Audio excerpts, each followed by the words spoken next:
Durante siglos hemos leído la Biblia como si siempre hubiera existido exactamente como la conocemos, como si esos libros hubieran caído del cielo ya encuadernados, ordenados, listos para leerse. Pero basta hacer una sola pregunta para que esa aparente certeza empiece a resquebrajarse. Dime, ¿quién decidió qué libros sí eran palabra de Dios y cuáles no? ¿Alguna vez te lo habías preguntado? ¿Fue una decisión tardía de la iglesia? ¿Tal vez fue un concilio? ¿O tal vez una imposición de poder? ¿O quizá existe una historia mucho más antigua y coherente detrás de este proceso? Porque aquí no estamos hablando de un detalle académico o algo que solo los teólogos tienen que saber. Aquí estamos hablando de la autoridad de nuestra vida y de aquello que define la fe de todo el pueblo de Dios. Porque si un solo libro fue añadido sin la autorización de Dios, estamos en problemas. Pero si algún libro inspirado no se agregó, entonces también estamos en un problema. Así que antes de dar respuestas rápidas o estas frases enlatadas que escuchamos por todos lados, necesitamos retroceder en el tiempo y seguir el rastro histórico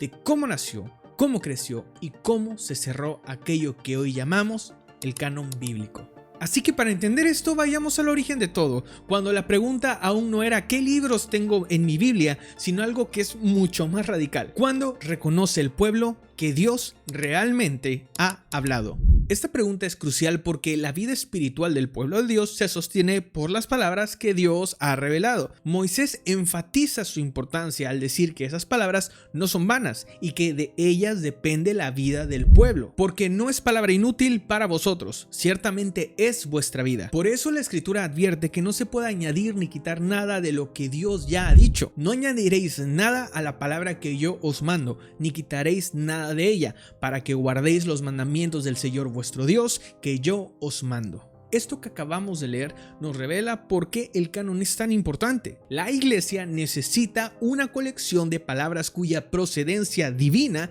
sea absolutamente confiable. Si existiera duda sobre un texto, ese texto no podría tener la misma autoridad que lo demás. Por lo tanto, esto nos debe llevar a la pregunta: ¿cuándo y cómo se eligieron los libros que hoy tengo en mi Biblia? El origen del canon. La Biblia misma muestra dónde comenzó este proceso. Los primeros escritos reconocidos como palabras divinas fueron los 10 mandamientos grabados por el dedo mismo de Dios. Dice así: y las tablas eran obra de Dios, y la escritura era escritura de Dios grabada sobre las tablas. Estas tablas fueron depositadas en el arca del pacto.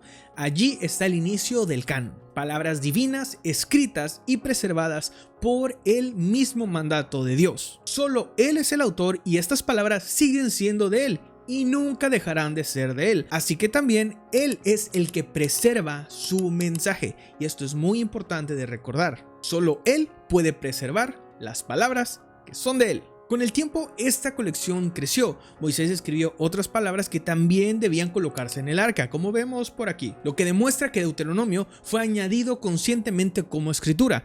Otras referencias muestran que los primeros 4 libros también fueron registrados por Moisés. Puedes checar todas estas citas para corroborar este dato. Tras su muerte, Josué añadió más palabras y las registró en el libro de la ley de Dios, lo cual solo tiene sentido si se sabía con certeza que estaba autorizado por Dios para hacerlo sin violar la prohibición de añadir palabras humanas. Después los profetas continuaron escribiendo palabras de Dios. Samuel, por ejemplo, escribió las leyes del reino y las depositó ante el Señor. Las crónicas del reinado de David fueron registradas por Samuel, Natán y Gad. Los acontecimientos del reinado de Usías fueron registrados por Isaías, hijo de Amós, y así con todo lo que hoy conocemos. Todo esto muestra un patrón claro. Dios habla, el profeta escribe y el pueblo obedece y guarda la palabra. ¿Pero acaso no hubieron más escritos de los profetas? ¿En qué momento se dejó de escribir el Antiguo Testamento? Bueno, esto nos lleva a el cierre del Antiguo Testamento. Históricamente podemos ubicar el cierre del canon del Antiguo Testamento hasta el final del periodo persa. Los últimos profetas, que fueron Ageo, Zacarías y Malaquías, pertenecen a este periodo. Igualmente, Esdras llegó a Jerusalén en más o menos el 458 a.C. y Nehemías entre el 445 y 433 a.C. Esto implica que alrededor del 435 a.C. ya no se añadieron más palabras autoritativas a la colección que era considerada sagrada y única de Dios. Después de esta fecha, aunque Israel siguió produciendo historia y literatura, por ejemplo el libro de los Macabeos, estos nunca fueron reconocidos como escritura. Y la razón no solamente es histórica, sino también teológica, por así decirlo. Esto porque el pueblo sabía que la profecía había cesado. Sí, así como lo escuchas, estaban conscientes que había cesado. Primera de Macabeos describe cómo el pueblo esperaba un profeta que les indicara qué hacer con el altar. Y también lamenta explícitamente la ausencia de una voz profética. Incluso reconoce que desde cierto momento no había habido profetas verdaderos. El historiador judío Josefo, escribiendo en el siglo I después de Cristo, confirma exactamente esta comprensión. Dice que desde el reinado de Artajerjes no hubo sucesión profética y por lo tanto los escritos posteriores no tenían la misma autoridad. Aunque él conocía los libros que hoy llamamos apócrifos, afirmaba que no merecían la misma fe ni la misma autoridad de los libros del canon.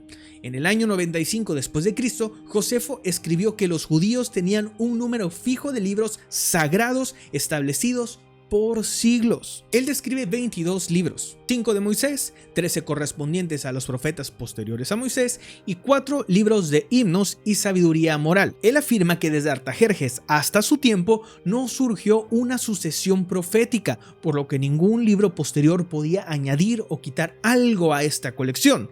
Según él, nadie se ha atrevido a modificar esos libros sagrados, y los judíos estaban dispuestos incluso a morir por defenderlos, porque contenían la voluntad de Dios. Aunque hoy nuestro Antiguo Testamento contiene 39 libros, Josefo contaba 22. La diferencia no está en el contenido, sino en la manera en la que ellos lo agrupaban. Los judíos del siglo I acostumbraban a combinar varios libros en uno solo. Por ejemplo, Primera y Segunda de Samuel eran un solo libro, al igual que Primera y Segunda de Reyes, Primera y Segunda de Crónicas, Esdras, Nehemías, Jeremías, Lamentaciones y los 12 profetas menores se consideraban una sola obra. Aquello que para nosotros son múltiples volúmenes, para ellos formaba una colección que era mucho más compacta, pero que seguía el mismo patrón de su época y contenía exactamente lo mismo. La importancia de este testimonio radica en que Josefo, escribiendo alrededor del año 95 después de Cristo, afirma que ningún judío se había atrevido a alterar esta colección durante siglos. Su afirmación implica que para el judaísmo del primer siglo el canon estaba completamente cerrado desde tiempos muy antiguos, lo que en este contexto corresponde al periodo de Esther durante el reinado de Artajerjes. Según Josefo, desde entonces no se había añadido ni cambiado nada. Esta convicción no es exclusiva de Josefo. La literatura rabínica también enseña que tras la muerte de los últimos profetas, Ageo, Zacarías y Malaquías, el Espíritu Santo se apartó de Israel en cuanto a su función profética. Por ejemplo, el Talmud afirma que, aún sin profetas, Israel conservó el Bat Kol, una especie de palabras divinas, pero que ya no se recibía como si fuera una inspiración. Esto lo puedes revisar en esta cita. La secta del Mar Muerto en Qumran esperaba la llegada de un profeta que restableciera la autoridad divina para cualquier regulación nueva, lo que confirma que ellos también creían que la profecía había cesado. Esta conciencia colectiva explica que el pueblo judío no aceptó nuevos escritos como autoritativos después de alrededor del año 435 a.C.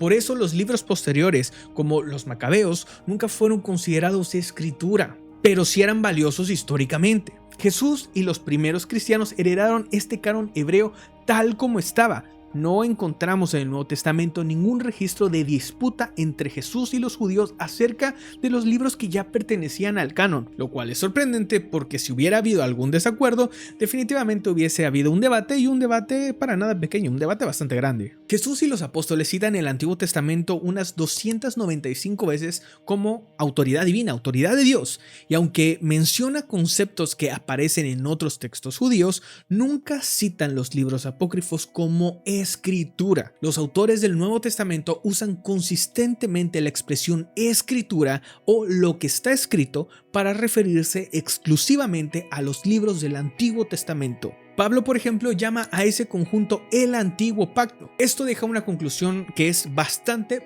clara en la historia. El canon que Jesús usó era el canon hebreo tradicional, es decir, el mismo que el judaísmo del primer siglo consideraba autorizado hacía ya siglos. Ahora, ¿qué pasa con aquellos libros incluidos en la Biblia Católica Romana pero excluidos del canon protestante?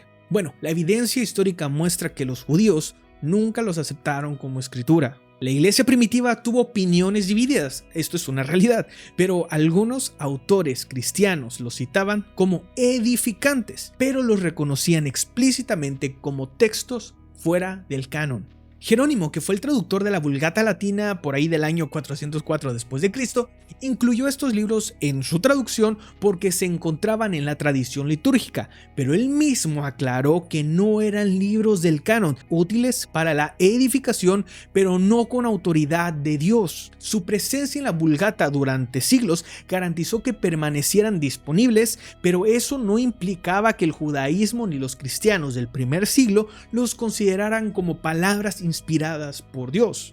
La ausencia de manuscritos hebreos originales, la falta de citas autoritativas en el Nuevo Testamento y su uso irregular en la iglesia aumentaron la duda sobre su autoridad. Un testimonio clave es el de Melitón, obispo de Sardis, quien alrededor del año 170 después de Cristo viajó a Palestina para examinar con precisión la lista de los libros del Antiguo Testamento, y su catálogo incluye exactamente los libros del canon hebreo, pero no incluye ningún libro apócrifo y tampoco menciona Esther, por cierto, en esa copia específica. También en el siglo IV, Eusebio cita a Orígenes reconociendo prácticamente todos los libros del canon hebreo, incluyendo Esther, pero nuevamente excluye cualquier libro apócrifo de la categoría canónica. Y en el año 367 después de Cristo, Atanasio de Alejandría publica su famosa Carta Pascual, donde enumera todos los libros del Antiguo Testamento según nuestro canon actual, y menciona algunos apócrifos como útiles para lectura devocional, pero no como escritura inspirada. Algunos líderes cristianos posteriores sí citan ocasionalmente libros apócrifos, pero esa práctica nunca obtuvo un consenso universal. Con el tiempo, se hizo evidente que varios de estos libros presentaban incongruencias doctrinales o históricas, junto con errores cronológicos y geográficos. Algunos contenían enseñanzas contrarias al mensaje bíblico. Por ejemplo, Tobías, Judith incorporan elementos legendarios. Eclesiástico justifica la salvación por obras de mérito. Sabiduría de Salomón sugiere ideas sobre la creación no compatibles con el Génesis. Baruch, por ejemplo, presenta afirmaciones problemáticas sobre los muertos. Y Primera de Macabeos, aunque valioso históricamente, presenta errores de datación. Es cierto que los libros apócrifos fueron reconocidos como escritura en algunos concilios de África del Norte, como el concilio de Hipona en el año 393, y los concilios de Cartago en 397 y 419. Sin embargo, estos fueron concilios regionales no ecuménicos como Nicea o Calcedonia. No representaban la voz de toda la Iglesia universal, sino la decisión de un sector particular del cristianismo.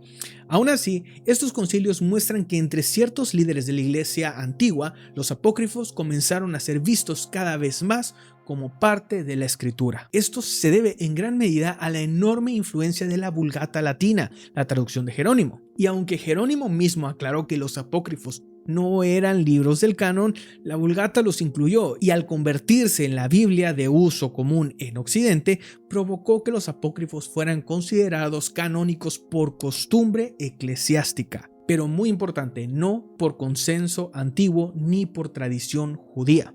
A pesar de este uso extendido, no fue sino hasta el 1546, en el Concilio de Trento, que la Iglesia Católica Romana declaró oficialmente que los apócrifos eran parte del canon, con excepción de Primera y Segunda de Esdras y la oración de Manasés. Y este detalle es significativo porque Trento fue convocado en respuesta a la Reforma Protestante, y en ese contexto la inclusión de los apócrifos apoyaban doctrinas presentes en esos libros, como la oración por los muertos y la justificación por obras, ideas rechazadas por los reformadores. Desde la perspectiva protestante, la situación es distinta. Nosotros reconocemos que la Iglesia no tiene autoridad para convertir un texto en escritura, solo puede reconocer como inspirado aquello que Dios ya ha hecho inspirado, porque solo Él puede ser autor de su propia palabra, nosotros no. Te voy a poner un ejemplo. Un investigador policial puede identificar qué billetes son genuinos y cuáles son falsificados, pero no puede convertir el dinero falso en dinero verdadero.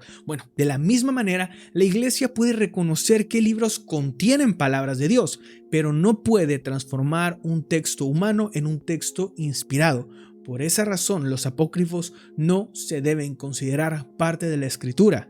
Ninguno de estos libros afirma tener la autoridad profética característica de los escritos del Antiguo Testamento. Los judíos, quienes recibieron esta palabra directamente, nunca los consideraron escritura. Jesús y los autores del Nuevo Testamento nunca los tratan como inspirados y además contienen enseñanzas y elementos doctrinales que no armonizan con el resto de la Biblia. Pero ahora hay algo que tenemos que entender. Esto que estoy diciendo no significa que carezcan de valor. Muchos relatos apócrifos son útiles para estudiar el periodo entre los profetas y el Nuevo Testamento. Aportan información histórica, cultural y lingüística y reflejan la fe de los judíos en tiempos difíciles. Y esto es necesario que también podamos comprenderlo, que podamos estudiarlo. Sin embargo, nunca formarán parte del canon del Antiguo Testamento y no debe ser considerado como palabra de Dios.